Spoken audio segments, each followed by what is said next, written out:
Alright, let's try this again here. I made a previous video about a single pet build, and I wanted to go back and make a dual pet build here. We've changed up abilities, and we've even changed up gear as well. So let's quickly go over all of this. First off, I am using the Maelstrom Lightning Staff.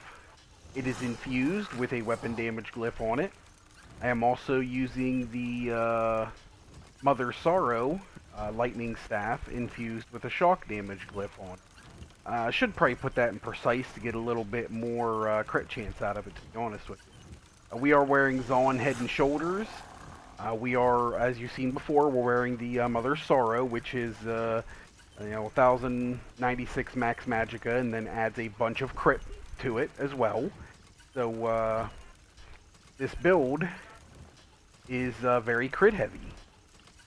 I do have 3 pieces of 3 gold pieces of jewelry on, all in the Bloodthirsty trait, giving me 30% more damage against enemies in execute phase. To check out the character sheet real quick. That is not right. Hold on. There we go. Had to bar swap that. Alright, so maximum magicka sits at 43,000. Maximum health, 19,000. Maximum stamina, 10,000. Spell damage sits at 2284 on the Maelstrom bar with 36% crit. And if we bar swap, we are at 2326 with 49% crit. I am using the pickled Artaeum pickled fish. It's a little bit better stats than the Double Bloody Mara. Double Bloody Mara is just fine as well.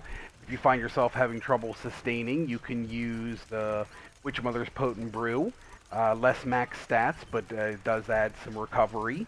And then there is also the Clockwork Citrus Fillet, which is a little bit more stats than the Witch Mother's Potent Brew, and it actually adds a little bit of health recovery as well. So if you're somewhere where you need some health recovery, in one of the arenas, like Black Rose or in Maelstrom, maybe that would be an option for you. Boone, currently running the Shadow Mundus Stone for 18% more critical damage done.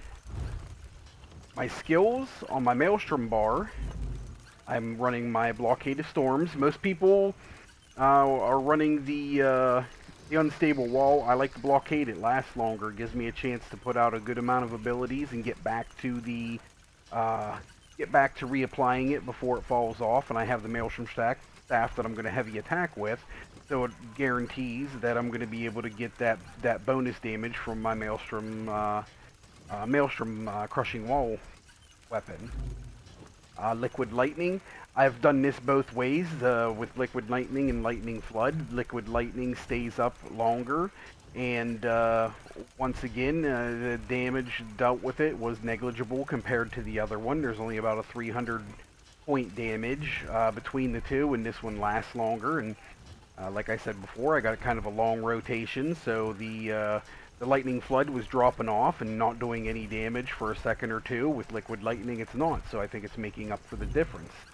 I am running the Twilight Tormentor now instead of the Matriarch. Now, he doesn't hit very hard. 2969 is what he hits for. It's not very powerful. When you have your Daedric Prey on and you activate him, he does hit pretty hard, and he crits quite often because of this crit build, so it has a little bit better potential to do damage. Regular Summon Volatile Familiar, and then Crystal Fragments. I'm not going to activate Crystal Fragments on the front bar. I'm going to be making sure that I am activating it on the back bar, using it on the back bar, because that's where my Mother Sorrow is giving me the better critical rating. I am running Shooting Star for the extra max magicka, and in trash mobs, you get your ultimate back really quick from dropping this on a bunch of things. For each enemy hit by the initial blast, you get 12 ultimate back. I've thrown that down in a trash mob before and got almost 100 ultimate back almost instantly. So it's really cool, honestly.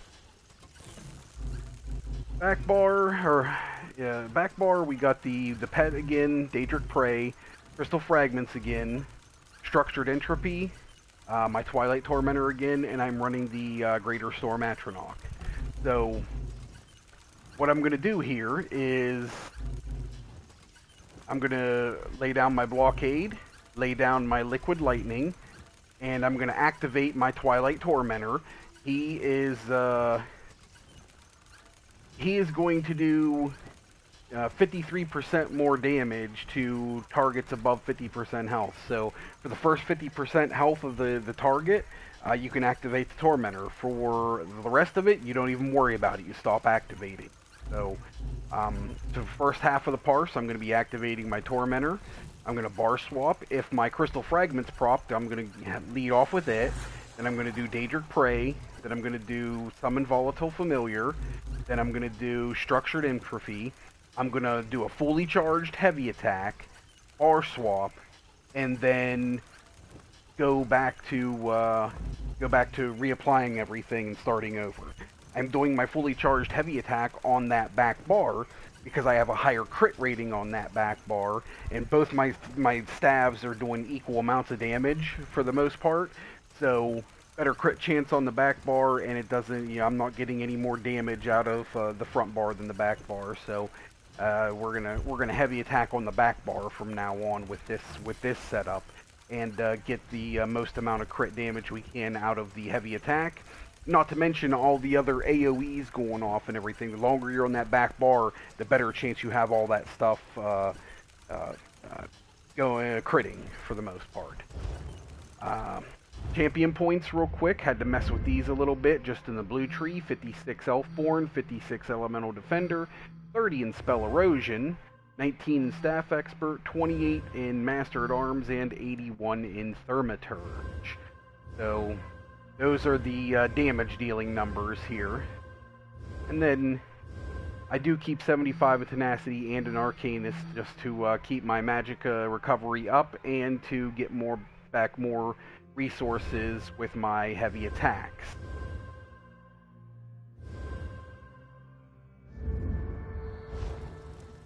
So without further ado, let's go ahead and run this parse real quick for you guys.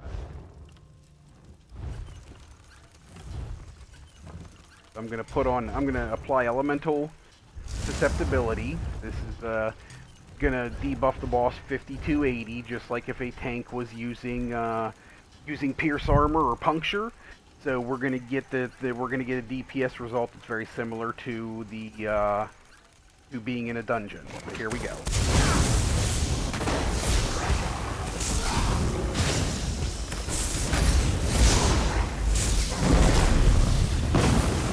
Oops, I heavy attacked on the front bar.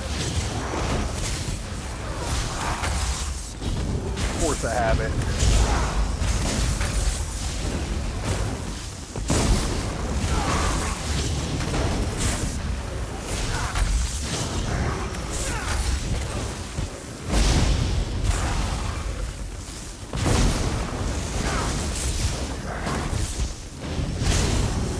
Okay, we don't need to activate that Tormentor anymore because it is past the 50% mark here. We're just skipping over that ability.